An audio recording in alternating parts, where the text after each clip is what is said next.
ஒரு படத்துல சொல்லுவாரு, ரொம்ப இக்கட்டா நிற்பார். அதாவது நெக் பாயிண்ட்னு சொல்லுவாங்கல்ல, நெக் பாயிண்ட், பாட்டில் நெக் பாயிண்ட். அந்த குள்ளப்பயதாண்டா அந்த வேலையை பார்த்துட்டு போயிட்டான் அப்படின்னு அழுவாரு. ரொம்ப நேரம் ஸ்ட்ராங்கா இருந்துட்டு கடைசியா அந்த இது பண்ணுவார். இந்த வளந்தாமாண்டினால நாட்டுக்கும் பிரயோஜனம் இல்லை, அவன் வீட்டுக்கும் பிரயோஜனம் இல்லை, விஜய்க்கும் பிரயோஜனம் இல்லை, மொத்தத்தில் அவனால அவனுக்கே பிரயோஜனம் இல்லை.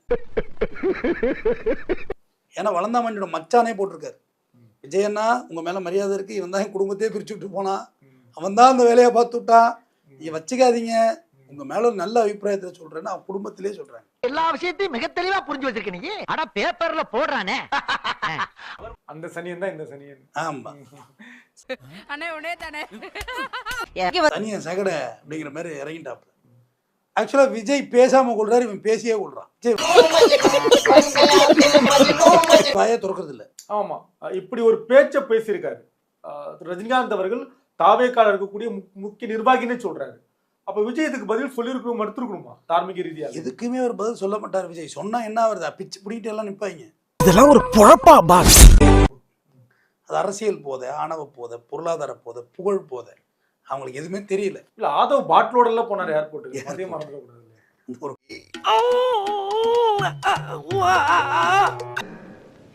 1 hour அங்க போய் வாங்கிக்கலாம். ஏங்க ஸ்பெஷல் ஃபிளைட்ல கொடுப்பாங்க, கேட்டாலே கொடுப்பாங்க. அங்க இருக்குங்க. என்னடா இவ்வளவு வச்சிருந்தாரு அவரு. அந்த 1 hour கூட தாங்கல. கேட்டிருப்பாரு தலைவர் தளபதி, பாட்டு எடுத்துட்டு வந்தியா இல்லையா, எடுத்துட்டு வராம வா, எந்த வேலையும் செய்யாத, கூடவே வந்து ஏறிடு, நான் ஏறினா வந்து ஏறிடு வண்டி,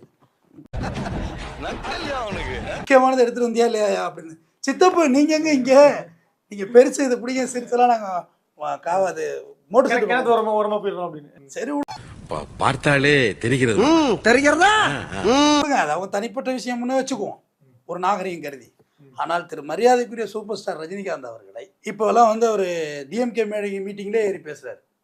டிஎம்கே மீட்டிங்ல ஏறி முதலமைச்சரை வாழ்த்திட்டு, ஆனால் CM sir real I'm hats off you, புதிய ஸ்டூடெண்ட்ஸ் எல்லாம் நீங்கள் மெயின்டைன் பண்ணிடலாம், ஆனால் அந்த பழைய ஆளுகளை வச்சு நீங்கள் பழைய ஸ்டூடெண்ட்ஸ் மெயின்டைன் பண்ணுறதுனா எப்பா எங்கேயுமே வழி இல்லை. ஒரு கண்டக்டரா இருந்து, சாதாரண கண்டக்டரா இருந்து இன்னைக்கு வந்து நிக்கிறாரு. அவர் தான் என் கேரியரோட உச்சத்தில் இருக்காரு. இதுவும் உங்களுக்கு ஒரே பிராண்ட். ஒப்பன் டைரக்டர் படம் எடுத்தாரு, உங்க ஆளு வந்து கேரியர் உச்சத்துல வந்தாரு. சங்கீதான்னு ஒரு பணக்காரியை கல்யாணம் பண்ணாரு, அப்புறம் மேல வேற பணக்காரியெல்லாம் வச்சிருக்காரு, அவ்வளவுதான். ஆனா அரசியலுக்கு ஒரு ட்ரை எல்லாம் பண்ணார், பட் யாரும் அவர் மறைக்க விடலாம். டிஎம்கே ஆட்சியிலே இல்லைங்க, எப்படிங்க மிரட்டுறது சொல்றாரு. அந்த மாதிரி எல்லாம் இருக்கிற சான்ஸ் இல்லையே. மிரட்டினாங்க, திமுக மிரட்டினாங்க, பயந்துட்டாங்க. சம்பந்தம் எல்லாம் பேசுறது. 2021க்கு பிறகு ரஜினி அரசியல் ஸ்டாண்டே எடுக்கல, அதை முதல்ல புரியணும்ல. அதுக்கு முன்னாடியே அவர் டிக்ளேர் பண்ணிட்டாரு, இந்தியாவிலே சிறந்த அரசியல்வாதியை ரஜினிகாந்த் தான், தெரிஞ்சுக்க சொல்லுங்க இந்த தற்குறிகளை. அதேதான் வந்திருந்தா நார விட்டுருப்பாங்க அவரை. இதை விட 2 மடங்கு தொல்லையை சந்திச்சிருப்பார் அவர் ரஜினி. கூட்டம்லாம் சேர்ந்துருக்காது. உங்களை திரையில பார்க்கக்குள்ள சோல்ஜர்ஸ் ரொட்டேட் யுவர் ஹெட் அப்படின்னு சர்ன்னு சுத்தும், அது சங்கரோட CG computer graphics. But real லைஃப்ல சுத்துமா? ரஜினி சொன்னார், கொள்கை என்னன்னு கேட்டாங்க, தலையே சுத்திருச்சு. அதுதான் உண்மை. சாம்பார் ஆப் எனக்கு. விஜய் கேட்டாங்க கொள்கை என்னன்னு, அப்படி விக்கே சேர்ந்து சுத்துதல் இருக்கிறன்னு. என்ன கொள்கை? ஃப்ளைட்ல பாட்டில் எடுத்துட்டு போறதா? சிபிஐ விசாரணை போயிட்டு மேல ரோட் ஷோ வர்றது கொள்கையா? டேய் இவன் வேற என்னை ரொம்ப டார்ச்சர் பண்றான்டா. டேய் போயிருக்குது அக்யூஸ்ட், விசாரணைக்கு போயிருக்க. அப்புறம் கோர்ட் வாசல்ல ரீல்ஸ் பண்றவங்க அரெஸ்ட் பண்றீங்க, ஏன் விஜய் அரெஸ்ட் பண்ண மாட்டீங்க? ஸ்டேஷன் வாசல்ல ரீல்ஸ் போடுறாங்க, அவனுக்கு புரியாதவன், படிப்பறிவு கம்மி, அவன் உலகம் தெரியல, அப்படியே வெளில வரக்குள்ள அதான்டா இதான்டா அருணாச்சல நான் தான்டான்னு வெளில வர்றான். உடனே இடத்துல பிடிச்சி உள்ள போட்டுறாங்க. சிபிஐல விசாரணையிலேருந்து வெளில வந்தவரை அவர் ரோட் ஷோ வந்தாரு, ஏன் அவர் பிடிச்சி உள்ள போடலன்னு கேட்குறேன். போட்டிருக்கணுமா இல்லையா? நிச்சயம்.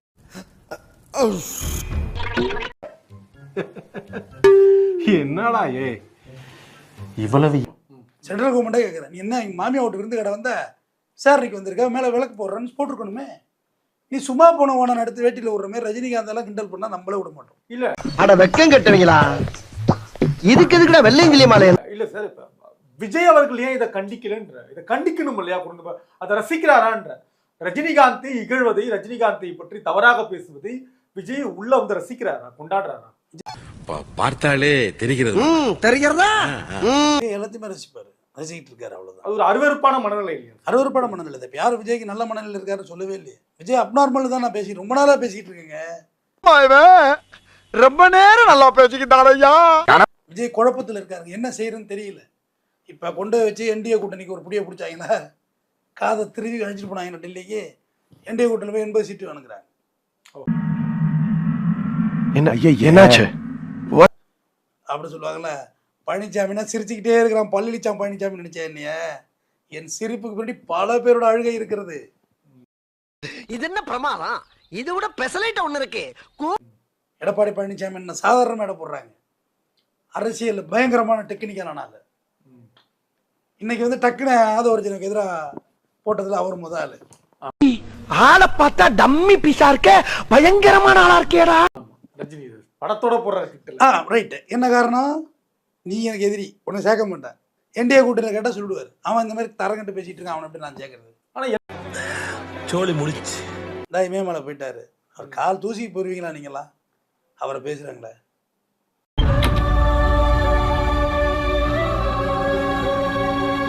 இதே சொல்றேன்னே, இப்போ வந்து ஒரு துப்புரவு பணியாளர் உங்க கட்சிக்காரங்க பேசுனது தான்.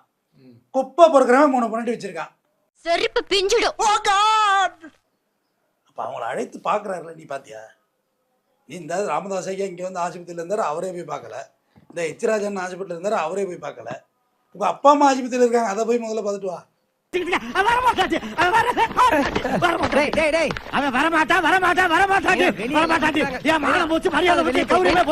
முதல்ல அதை செய். ஆமா, ஜுரத்துல இருக்காங்க, உங்க அப்பா உடம்பு சரியில்லை, ஜுரம். ஆனா ஆதுவ